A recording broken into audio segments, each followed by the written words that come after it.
தேனி மாவட்டம் தேனி பழைய பேருந்து நிலையத்தில் தேனி மாவட்ட திராவிடர் கழகம், திராவிட மாணவர் கழகம் மற்றும் திராவிடர் கழக இளைஞரணி நடத்தும் புதிய தேசிய கல்விக் கொள்கையை ஏற்றால்தான் நிதி ஒதுக்கீடு செய்யப்படுமா என்ற ஒன்றிய அரசை கண்டித்து மாபெரும் ஆர்ப்பாட்டம் செவ்வாய்க்கிழமை காலை 10 மணி அளவில் தேனி பழைய பேருந்து நிலையத்தில் திக கட்சியின் நகர தலைவர் பிரவீன்குமார் அவர்களின் தலைமையில் தேனி மாவட்ட செயலாளர் மணிகண்டன் மற்றும் பொதுக்குழு உறுப்பினர் அன்புக்கரசன் அவர்களின் முன்னிலையில் மாபெரும் ஆர்ப்பாட்டம் நடைபெற்றது.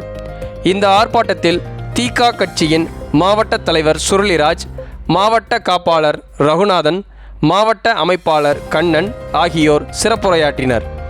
இந்த மாபெரும் ஆர்ப்பாட்டத்தில் திக கட்சியின் நிர்வாகிகள் மற்றும் உறுப்பினர்கள் கலந்து கொண்டனர்.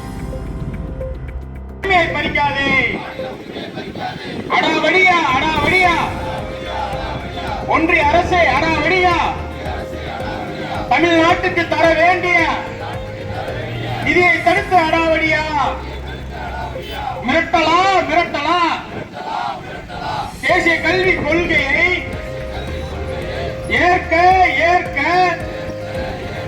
தமிழ்நாட்டுக்கு மிரட்டலா கொண்டு வா கல்வியை மாநில பட்டியலுக்கு கொண்டு வா. தேவையில்லை தேசிய கல்விக் கொள்கை